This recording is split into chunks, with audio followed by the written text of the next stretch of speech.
What we're going to do now is to finish Judges chapter 3, and we'd like to get that done before lunchtime, and also a little work on structuralism in Judges chapter 2. But I'm going to come back to that. I'll let you loose on a section of Judges 2 and to just do some general observation when it comes to repetition. And sure enough, you will start to build your own chiasm in a section of chapter 2 and draw all your indicators right even from the English text, especially the Hebrew text.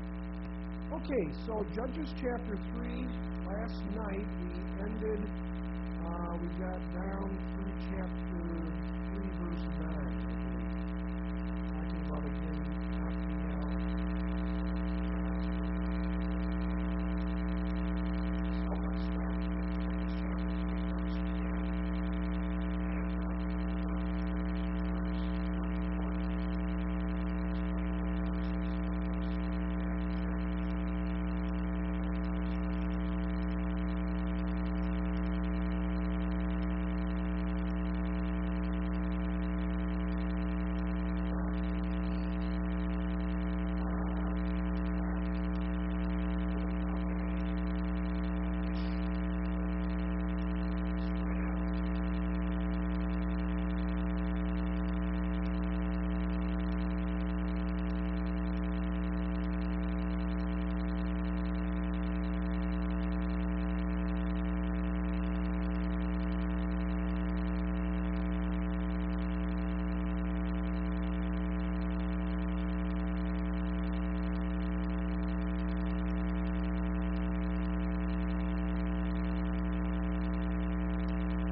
volcano, kind of a flat top.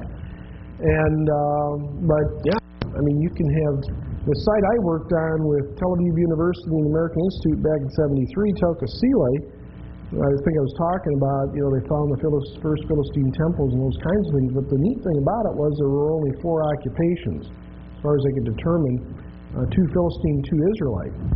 And so when you're digging down, the first determination was, you know, as far as we can tell, is this Israelite artifacts, are these Israelite artifacts, or are these Philistine? But you get to some of these sites, and I mean, you may have, 12 layers and, 6 different occupiers. And then what happens is just because something is lower doesn't mean it's older. If the tell has this going on. So you find something over there at maybe, 6 feet down, and you up on this part of the tell you find something that's maybe 12 feet above it, but they could be from the same time period, because you kind of think in your mind everything was level, but that's not reality.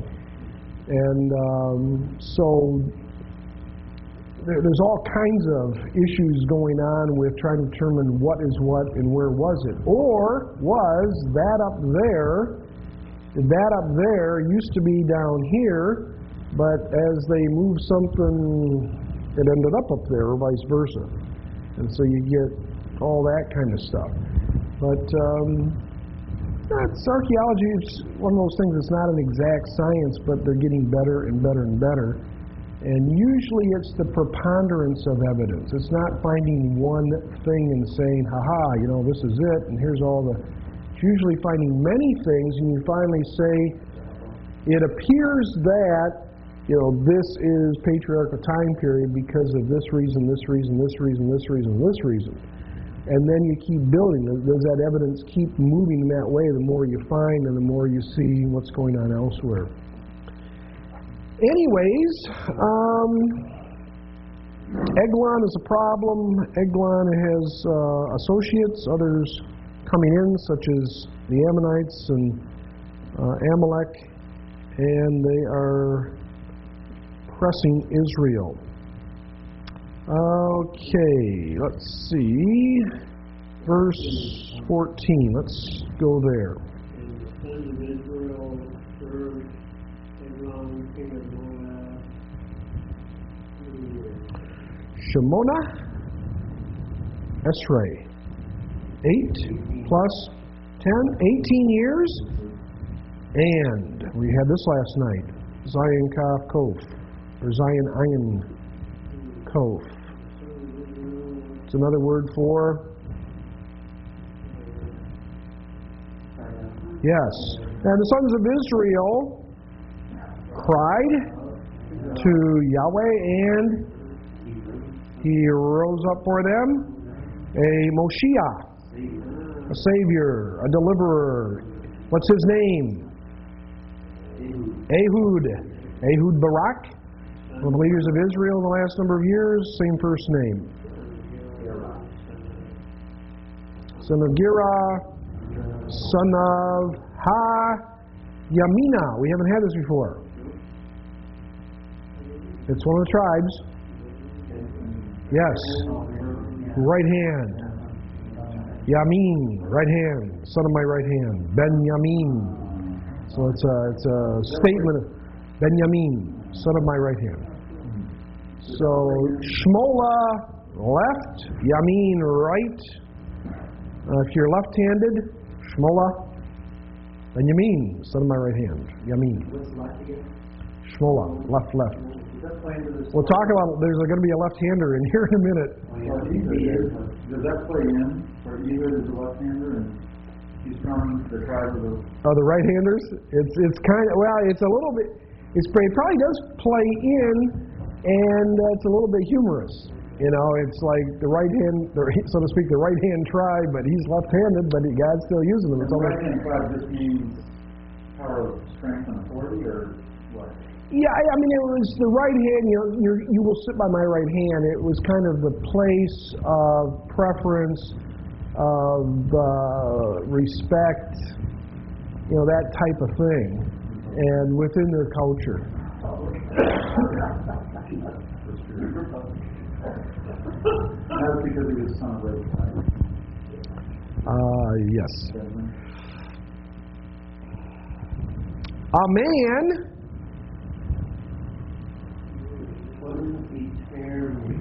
Eter means to bind, means to be hampered, means left hand. Became an idiom, left hand. So who is a left-hander? One whose right hand is hampered. In other words, not as good as this one. Any left-handers here? Yeah. Left-hander. Yeah.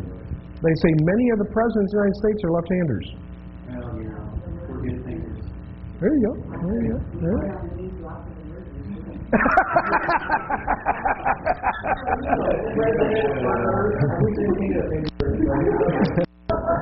Any grade you want. Okay. So here we got Ehud. He's from the tribe of the great right-handers, Benjaminites, and he just happens to be left-handed. But God still has a good plan for him. Is that your statement in itself? There's a left hand. That doesn't make some strong duty if a left hand take care of it. I think there's definitely, at that time period, I think there's definitely some humor going on there. You know, well, I mean, why would you bring that out? Yeah, I mean, what is You know, why would you bring that out? Simply, it doesn't matter which hand. I mean, you just attacked him and killed him. You know. He would have an advantage though. They're a left-hander because most people are right-handed. You wouldn't expect the guy. This whole story is about where he has his mind. Yeah. Yeah, on the right leg versus his left leg. That's most people would have. Yeah.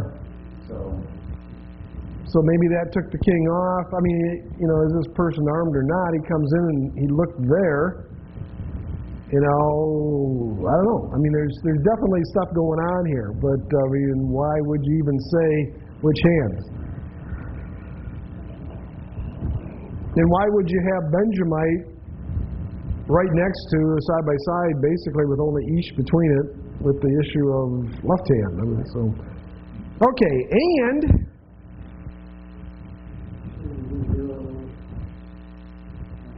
Shalak. Sent. Now here we have hand used again. So we have tribe of the right hand. This guy's left-handed, and they say that the sons of Israel by hand is sending minka. That's what everybody likes. Minka. Gift. To Eglon, king of Moab. Verse 16.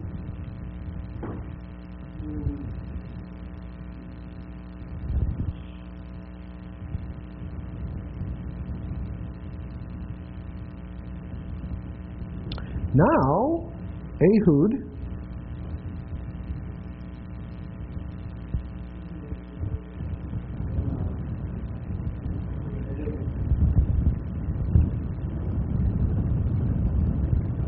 what did he do? What did Ehud do? From Ayin Sinhei. Ayin Sinhei. Now Ehud made for him a sword.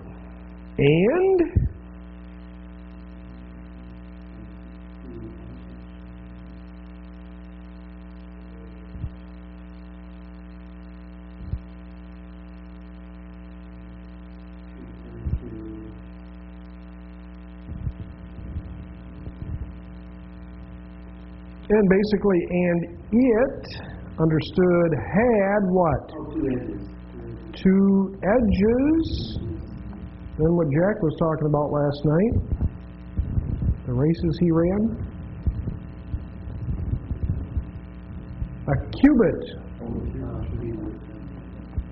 A gomer. Was how long it was. That's the idea. And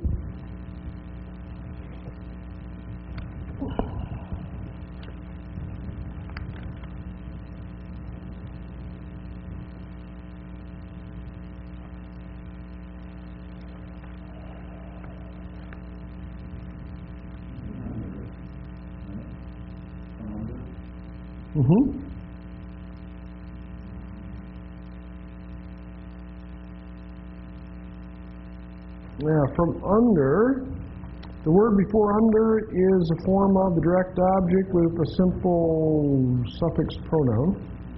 Understood it. And he strapped it under his lamad, his outer robe, on his right,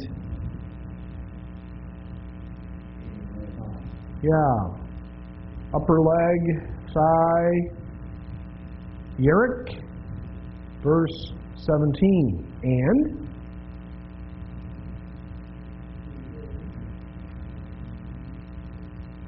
keber means to bring. And he brought the gift to Eglon, the king of Moab, and Eglon.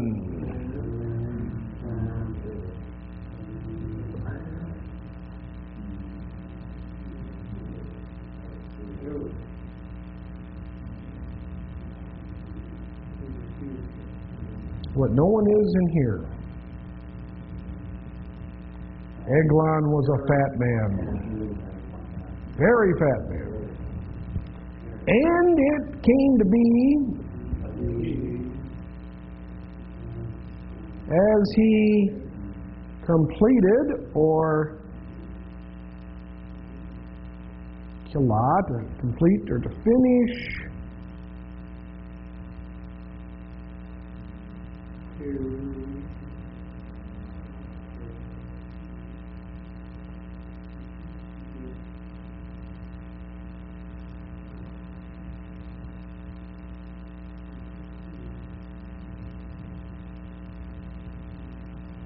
to bring near the, yes,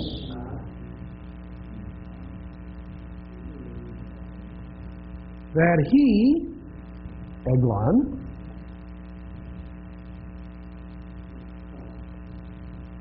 Shalak, he sent the people, the ones who were Nasa, to lift or to bear, who were lifting, carrying the present, and he Shav from Shuv. Says he just sent. He didn't send away, or he sent. Just sent. He sends them out. They brought the ones. The word out is not. Yeah. You have to assume that. Well, to send them. So it's Eglon that's getting the present. But the bearers went out. Yeah. I was looking for Yeah, bear. Or send. Well, from just send can mean send or send out. Is there any reasonable understanding of why, when we look at Nassau, the carry that we call our state, so there's NASA, that Hebrew, I don't know. It's gotta be, And then you carry, it's not the other form. Yeah, I don't know where they got the name from there. So. Oh, okay. Remember that word, yeah? Nasa. I never forgot that word. Good association. It also makes it depart. I don't think it would depart or live. Sermon for next Sunday, NASA. And he returned from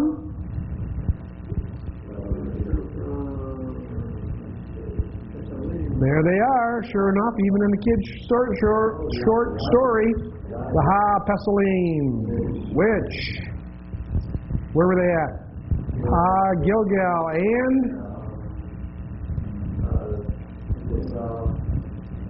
and he said,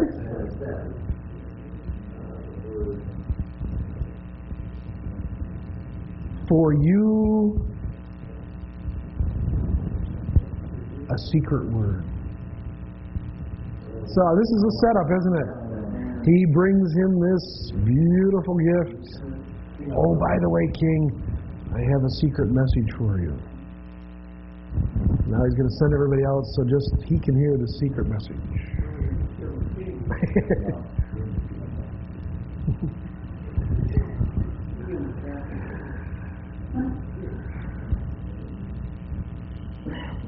And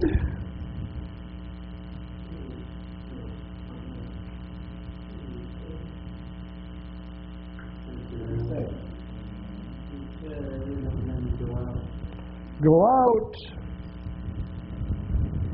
from him all the ones standing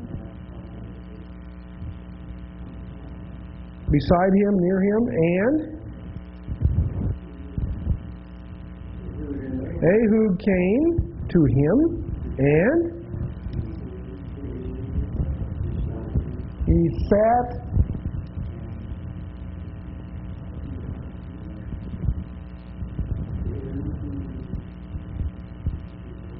This is the idea of the room on the roof, or the one known for its coolness, for being cool, which for him or to him by himself,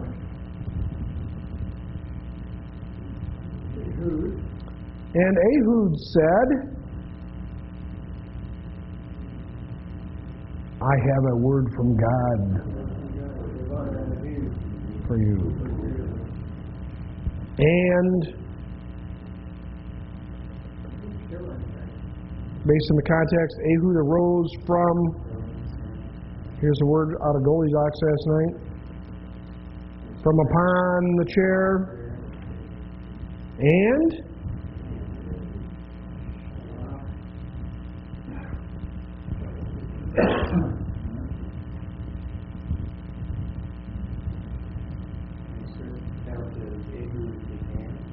Ehud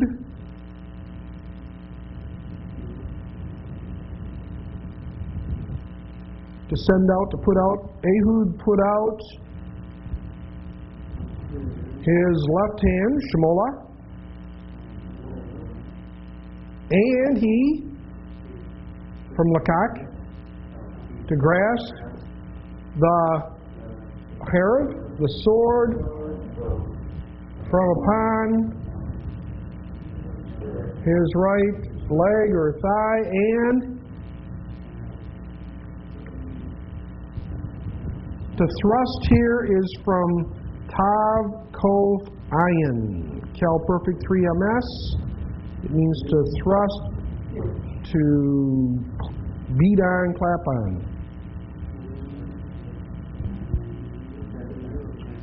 Into his belly.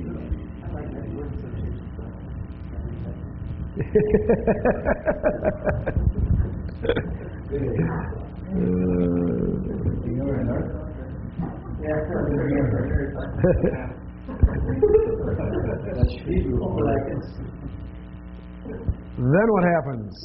22.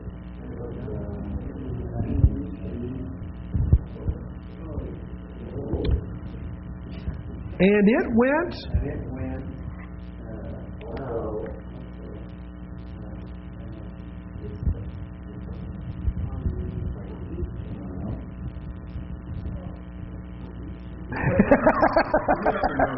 just before lunch, you know.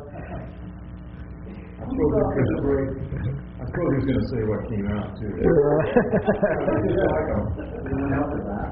And it went out. And it went in.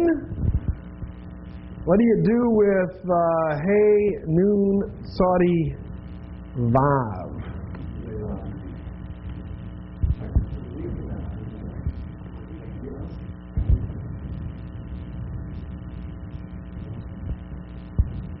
Someone look that up for us. We need a little bit more information on.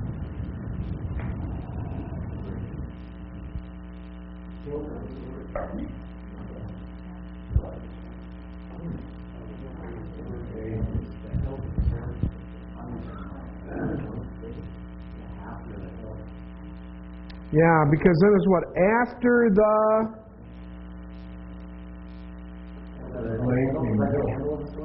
Yeah, so it sounds like it goes right up to the handle. Now, it's probably not a big, it's probably one you can conceal maybe, but, woof. At least 3 feet. So it's saying up Or 18 inches, he's 18 inches thick right there. Well, didn't it say whether she would Keep it long, so about a 1.5 foot sword. 18 inches. Yeah, 18-inch sword. So we would probably call it a big dagger, Bowie knife type thing, but still deadly. Why are you saying up to? And it went in also, and then after the blade. And so it's something. Well, the entire blade has gone in, up to whatever you have there for, up to the handle. Does anybody have I'm just trying to figure out why you're Noon Saudi Vate? We need a BDB number.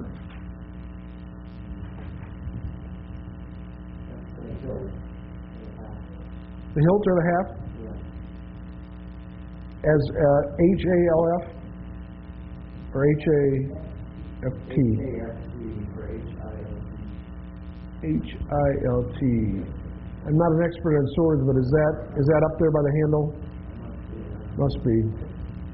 Okay, do a little work on that. After what? Lahav. Lahav? The blade of the sword. And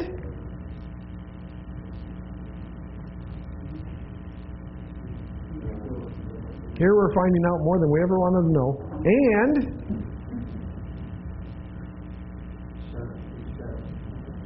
what's and the fat shut on the blade because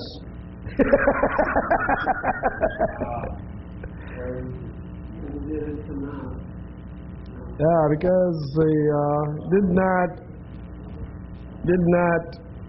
What do you do with Sheen Lamed final pay to draw out? Because what he did then is just room. He didn't go room, and he just left it in there and starts his escape. Perfectly good sword, even. It was a present. That's part of the present.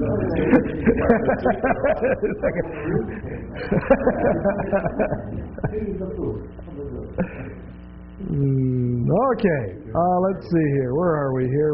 Okay.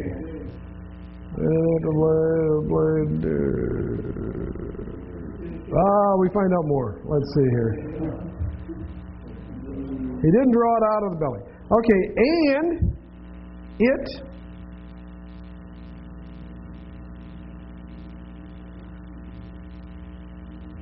went out par shidona. We will leave that with you. Next verse.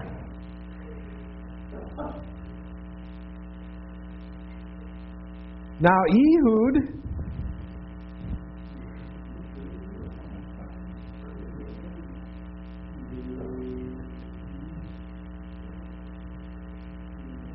Ehud went out where?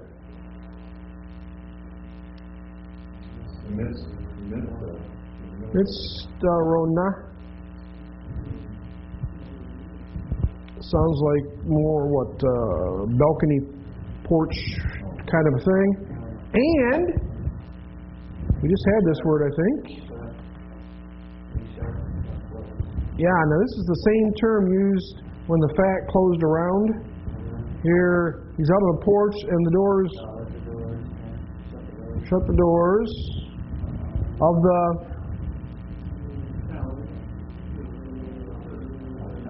upper room type thing. Some symmetry. Exact terms used in a little bit different way, but in the right there.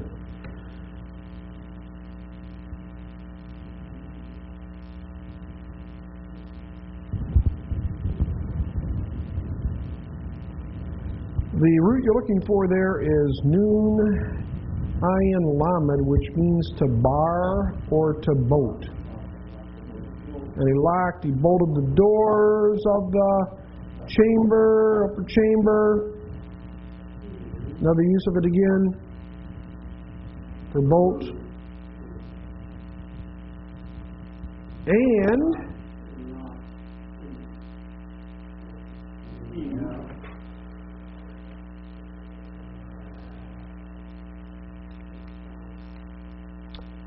and they said, Ak.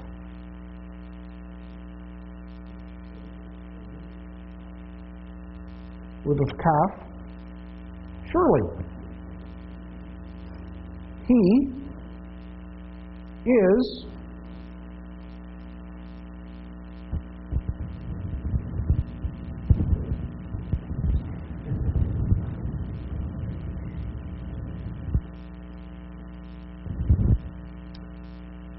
Samik kaf, final kaf, means to cover. Surely he is covering his, from regal, feet, i.e. euphemism. Oh, we skipped? We did skip. No, we skipped. Go back up. Let's see here. Yeah, 24. Let's do 24. And he went out, and his servants, they came, and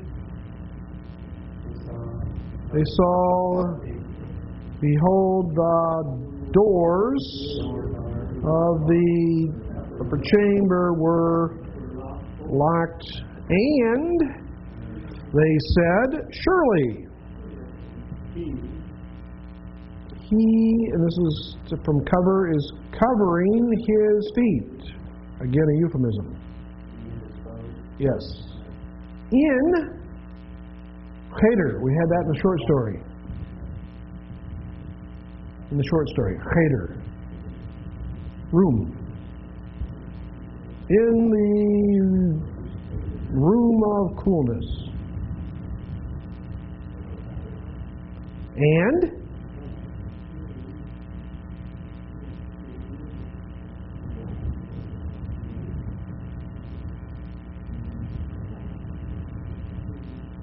this is an unusual term. It basically means to dance, or to, in a negative sense, kind of writhe. You know, the young man walking back and forth to the hospital hall, waiting for his wife to have a baby. You know, it's almost that. There's movement. It can be positive, like a dance. It can be negative, like trying to wear off anxious tension, that type of an idea. They didn't want to go in, but apparently we would call these guys what? The bodyguards. You know, Secret Service. You know, I mean, you know what's going on, and you know what's happening here. But apparently, there's enough walking on eggshells that, you know, they don't want this guy mad at them.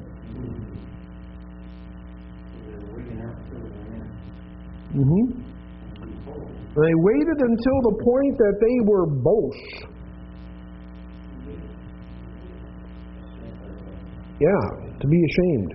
From Beit Vav Shin. So it got to the point where, hey, if we don't do something, somebody's going to say, you didn't check for an hour? You know, I mean, what's going on here? And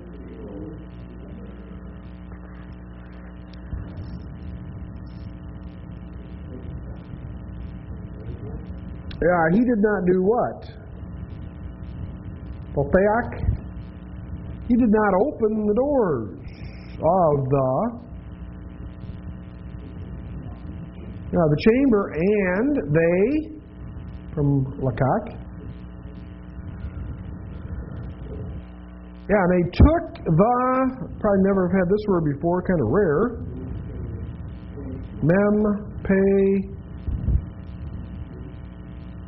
tav, hate. It is a key. They took the key and they opened, and behold, their Lord, their Master was fallen, Artsa, to the earth dead. I mean, it was probably a floor in the building, but earth had the idea, probably a synonym or an idiomatic expression that he was on the floor. Dead. Now Ehud did what? Mem Lamed Tate.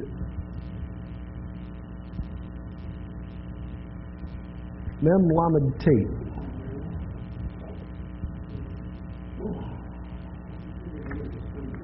Mem Lamed Tate. To escape. Nifel. Perfect 3MS. Now, Ehud escaped Ad.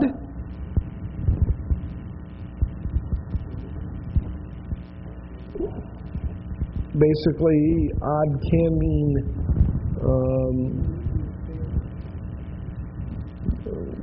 the idea of through the time of, during,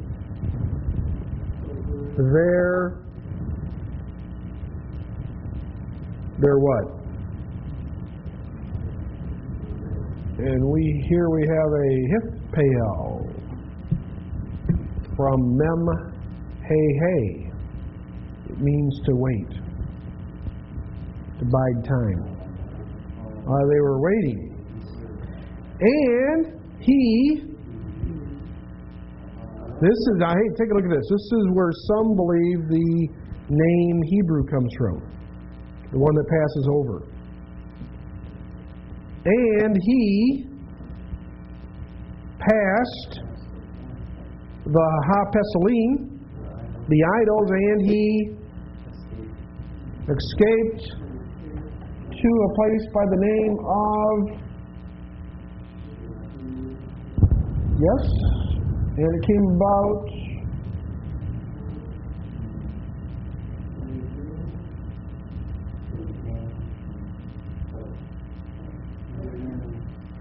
when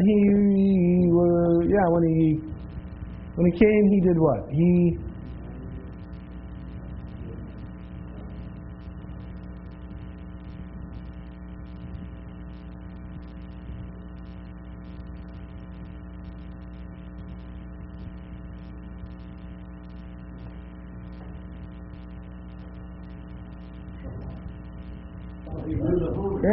So he blows the shofar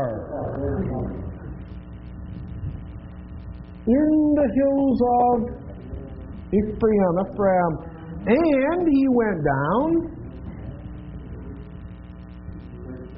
Sons of Israel went down with him from the hill country, and he went before them. And he said to them,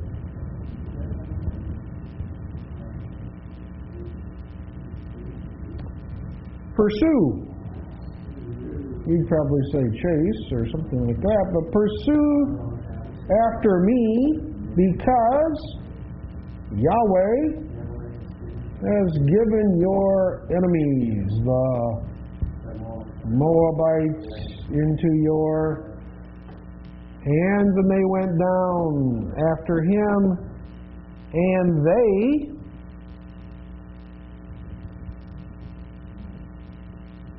from Lamed Kaf Dalet to capture the seas.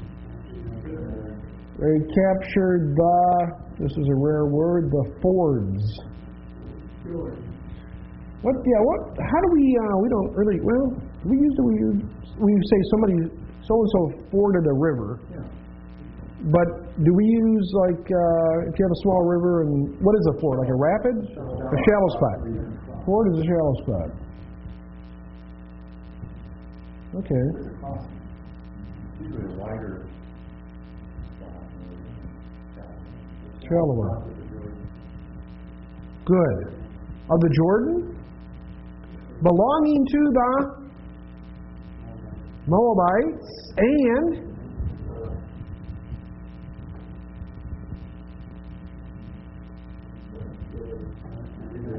to give, to allow. And they did not allow a man to pass over. And they beat the Moab at the time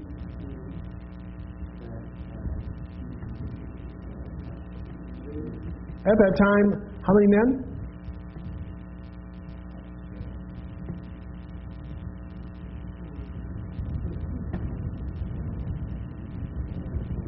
Alafim? 10,000 men who were all Shemaim, all strong and all men of Ka'il, strength, might, valor. So this was a major, decisive battle, not a man. Here we have our term again, Mem Lamed Tate. Nobody escaped. No survivors. Verse 30.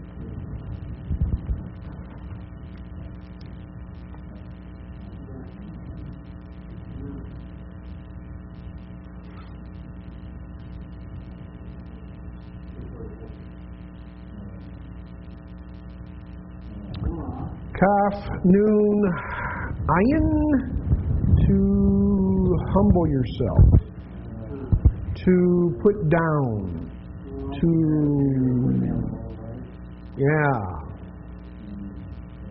Preposition, tachat, understood the hand of, understood Israel, and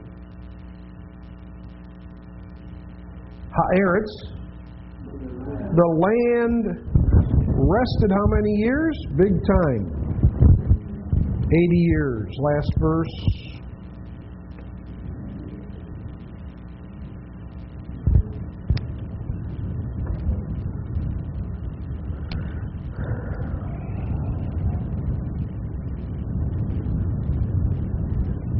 And after him,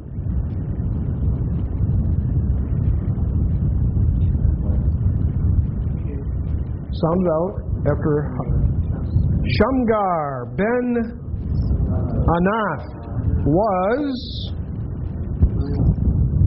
so, after what? Ehud and that great victory, there was 80 years of peace. After him was another judge, Shamgar ben Anath, and this judge did what?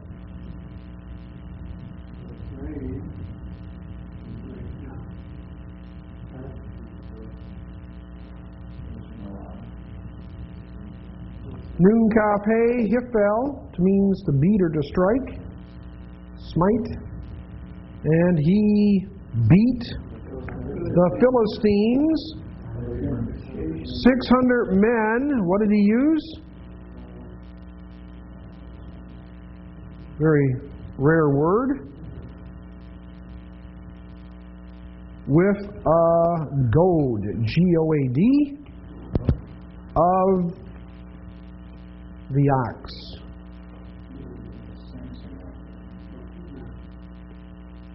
And he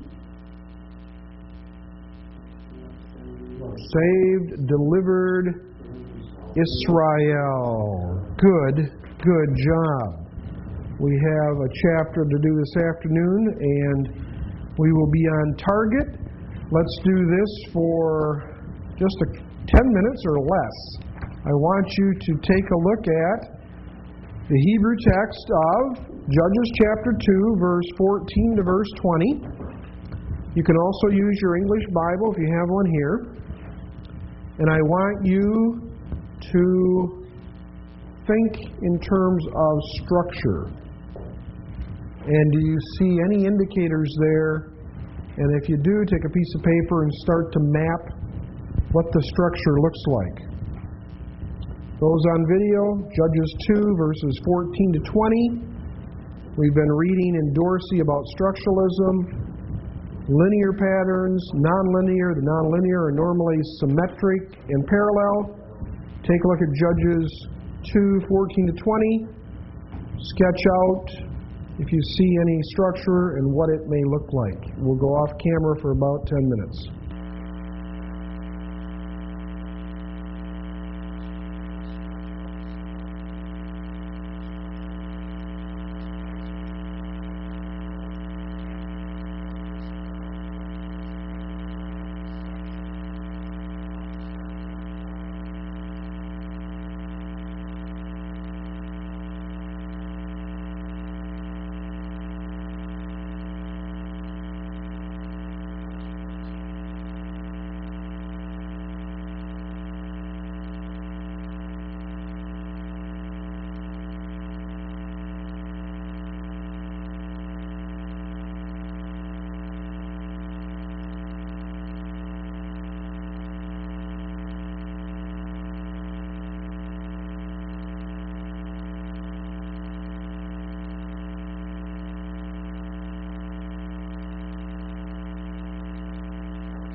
little chiasms and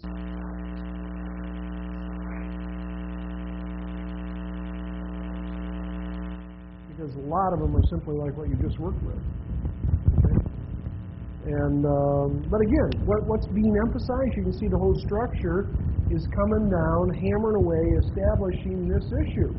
Hey, if you don't listen to the judges, if you worship other gods, if you play the spiritual harlot, if you don't follow the way of our good fathers in the past that did what was right, if you don't follow the law, don't expect things to go well.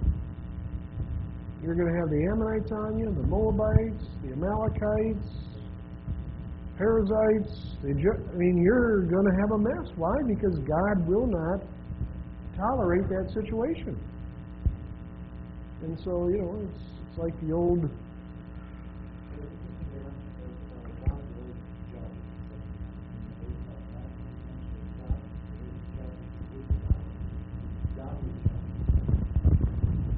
Yeah, so sometime apparently you would have a judge that said, this is what we need to do, and the people just simply would not listen. And so the leader was there, but for there to be a good leader, the complement of that are people that want to do what's right, and live in the right way. But yeah, the more time you spend with this, the more you will see the reflections going on inside the passage. But start with your main items, and then center on the idea, and develop from there. Yes. Just in terms of practical applications that are lower reading text, are you saying that it should be intuitive at the initial reading of something we should be looking for these different in the circle? What should start snapping is when you're going down through a passage, and here's one. You go to Genesis, and it says Jacob is going back after 20 years. Jacob's going back down to Canaan. And, the whole thing on his mind for 20 years is the last thing he heard was, Esau wants to kill you. Statements like that kind of don't go away. If your brother wants to kill you, now, it doesn't matter if it's 1 year, 1 month, or 25 years, I wonder if that is still his driving passion. So he's going down, and all of a sudden he hears, oh, by the way, some messenger must have come up or somebody, Esau and 400 of his men are coming out to meet you. Whoa, 400 men. Does he have good thoughts on his mind or bad thoughts? So you have Esau and 400 of his men. You read down through that account for a while, and all of a sudden you have Esau and 400 of his men. And you start to say, at least it should click. Maybe there's a chiasm. Maybe not. Maybe it's just another.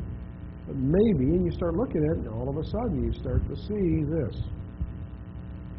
So the key thing, the easy thing is, often it's built off a repetition. You don't want to manufacture something that's not there. I think you'd say there's enough evidence here that is going on. And so you see repetition, do some glancing. That's about all it takes. Take the English text or Hebrew text, just do some glancing. They keep picking up same phraseology because normally that's it. Not just a word, it's usually phrases and words here and there. What do you do with 19 where the judge dies and people come back? Because I want to do something back. Is it okay just to leave it there as part of the good time? Yeah, what I would do with 19 matches up with what? With 17. Same phraseology. They bowed themselves to them. So that is another part. You could add that in. Part of what? 17, and they bowed. They bowed before them. 19, they bowed before them. So I would add that in here. So, yeah. So, the idea is, what? They're worshiping other gods. I mean, how on earth do you think Yahweh is going to honor His promise to you and covenant to you when you are doing nothing on your side to keep that covenant? Is that like a seed? That'd be a seed time? Yes. It's got to be time. Yeah, there can be. Some of them are very rigid and tight, but remember, sometimes the flat tire approach get your attention, as it got yours. Get your attention. You say, why isn't it equally balanced? And there may be an attention getter there, or an issue of why that is not balanced. But they're both there, even down the phraseology, but they're not in a. One is not in the right slot. And it's the main point. That's right. So this structure basically is saying that if we teach this class, Mm-hmm. the structure communicates with the ends. Mm-hmm. The structure is teaching us that the red flag. Again, Israel did the same thing. And we can go back and say, here's another one. Here's another X. Yep. And that's basically the point of all this, right? Right, and what I would do, I mean, for a Bible study, if they have no background Hebrew, I would lay it out in English. And then, you may have a student say, well, is it the same in the Hebrew text? Yeah. You may have an example there. I mean, you don't have to know Hebrew to say this is the same as that, just by looking at it. But in English, but keep going back to English illustrations, because we do have some, not many, so to speak, but we do have some accounts of symmetric use. And, but even like in our nursery rhymes and all that. So we do use it. The problem is we don't use it a lot. And so it's different. But once they get their mind is, oh yeah, we do use that. To them, it was kind of the major route to go back then, and you can see it. But again, stressing, what does the structure do? It focuses on what is the main issue or issues. And people will accept that. I mean, they can see that. So that's the main idea of this study. Put on some scripture. See, my goal is that what the class will leave you with is to hopefully push you some forward in the reading aspect, the vocab, etc., etc. Remember, Dorsey started out and he said, to comprehend an account, there's two things that go on, not one. The first thing is, of course, the lexical work. What does this word, phrase, sentence mean? That's one part. But the fact that every author uses structure to get the message across, then you have to look at the other half. What is being said, but how is it being presented? What is being said, how is it being presented? You put those two together, and it's like this. I'll say to my students, now, we just came back from a Greece study tour in May. I said to them, okay, end of the summer, we went over their research paper. It's got to be 20-page research paper. But I said I want 3 pages of it, good bibliography, journal articles, top-notch sources, okay? So I said, have in your mind you're writing a journal article. But second, you can present it to me either in the normal way you'd write a research paper or outline style. For some of the students, as soon as I say outline style, you can see their blood pressure go down. Because they don't see themselves sitting there writing sentence after sentence. Am I worried about all the sentence structure as if, but they can do an outline. Okay? So the form, I will accept their work in 2 forms. They can pick it. Those who do better in outlines, go for it. Roman numeral 1, boom, capital A. But, they'll take the same content and present it that way versus how you would with simple, paragraph after paragraph after paragraph, and so on. And so same thing here. I mean, they're using style. Once you understand the style, you just start filling in the blanks, so to speak, and looking for that.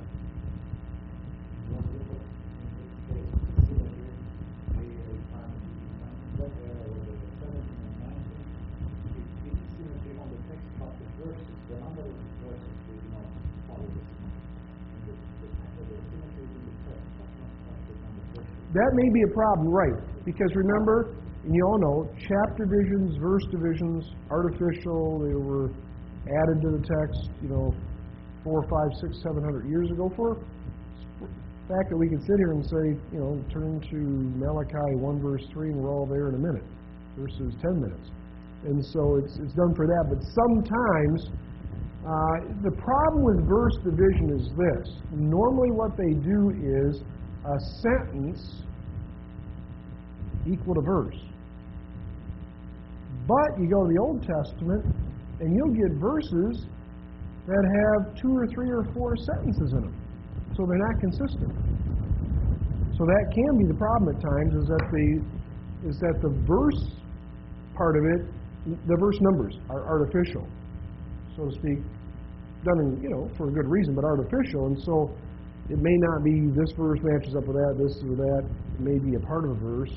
Or again, if you're into a word order or a pattern order where not everything will be there for one reason or another, the kinna issue, something like that, or for emphasis or highlight or whatever.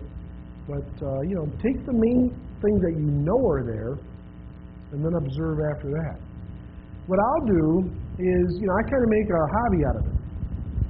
I'll come to a passage and I'll do some work on it. And then I'll put it in a file, and then I'll look, maybe a couple months later or a year later, I'm in a library, and I'll see, I wonder if there's any journal articles on this passage.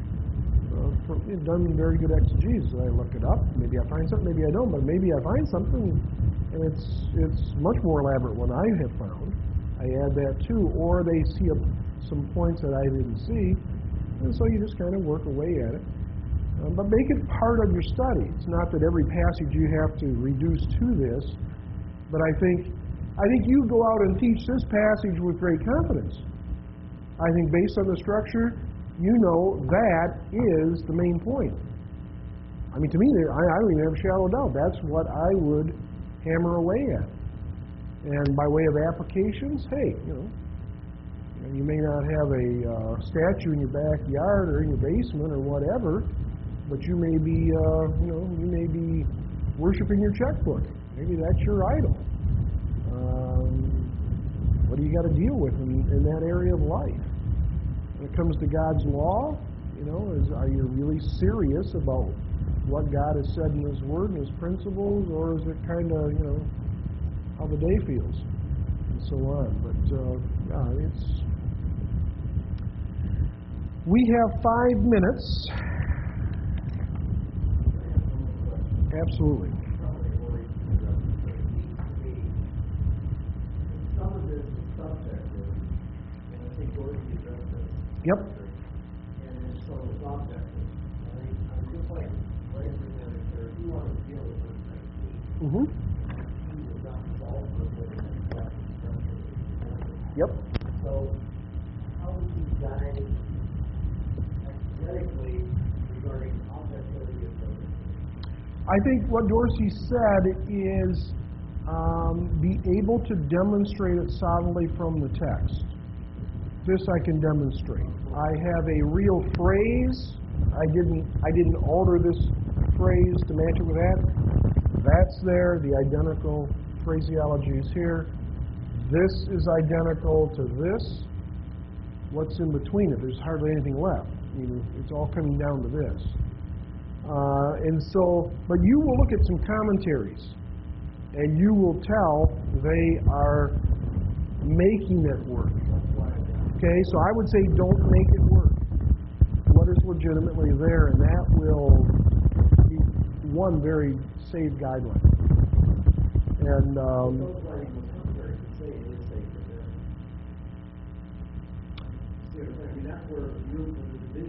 right, but I think draw your ground rules. Did the ball hit on this side of the line or that? If it's on this side of the line, I'm looking for identical phraseology. We're so close that, he may be changing, you may have 6 words here, and he may be changing one to show you a contrast with the one down here. That kind of stuff can go on. But, you know, if you had Yahweh up here and Yahweh down here, I would say, well, okay, show me more evidence. Why? Because Yahweh is used all the way through the Old Testament. It could be 6 times in one verse. So look for big time, straightforward. And I don't think you'll be sawing your limb off behind you out there. But you know, it's like anything else. You will. It's just like in English. I mean, just like in English commentaries, where somebody will say there's 3 main points, and the other guy will say there's 5. Okay, let's talk main points. How are you getting 3, and how is the person getting 3 not getting 5, and how is the person getting 5 not getting 3? Or are they both wrong, or are they 4? You know, I mean, it's like we're going after the intent of the author and not our person. right, Not what we want it to say. We're trying to get at what the author is trying to do. right, Assuming the author is trying to do this. right. Yep, absolutely. So what you think the author is saying is what another man thinks the author is saying is where we end up in the commentary of the sermon. Right. So I agree with you. I think agreeing on the ground rules. Yeah. That's the important thing. You gotta have a base. I think the biggest, and what we're going to do, we'll do a little this afternoon, a lot next time. We're simply going to go through the Old Testament and look at Dorsey's examples. And once you see enough of it, you know, it's almost a little bit like in when you're talking basketball. There's different philosophies of how, you know, defense. You go down and this is how they're defending. You know, at first, you know, I may not understand, you know, what's man-to-man and what's zone or anything like that, but then you start seeing enough of it, person looks down, oh, it's zone defense. You know, it's like, ooh, how do you know that? Well, I've seen enough of it to know that's zone defense. And I think the same thing. You know, once you work with it enough, what's inbounds becomes pretty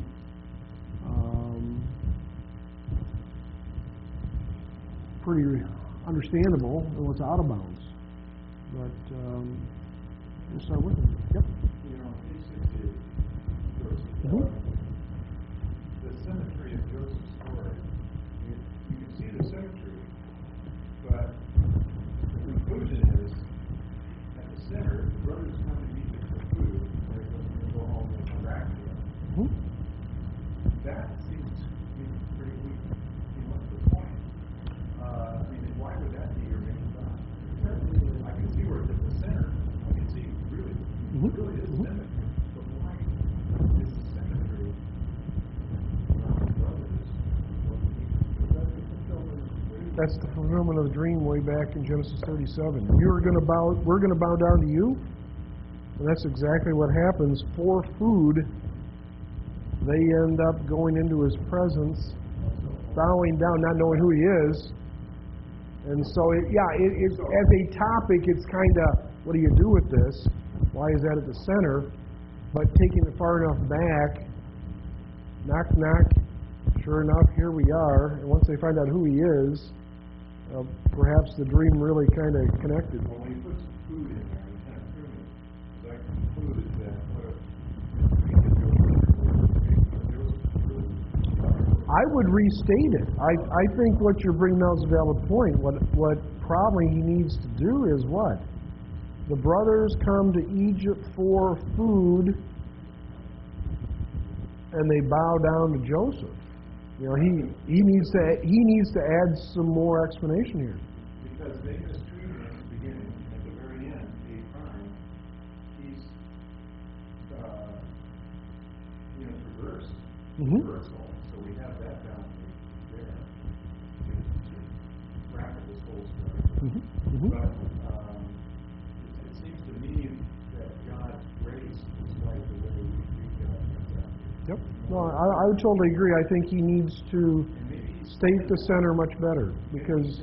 But he's right that brothers come to Egypt for food. No, I think it's a valid, because I mean, again, it's a phrase he has made up. That's not part of a verse, so to speak, or a couple words may be, but I think he needs to take G and G prime and to state it better. with that element, but stated better. Yeah, for sure. Yep. Okay, we are at 12 o'clock, and let's take lunch break. We'll come back this afternoon. We will do Judges 4. We will finish the short story. We have an article, one more short article on what's called merisms, which are very understandable. And if time allows, we will do a little bit more in just starting to observe Dorsey's illustrations. And then we'll have a 2-week break, and we'll come back at it. Let's take a break.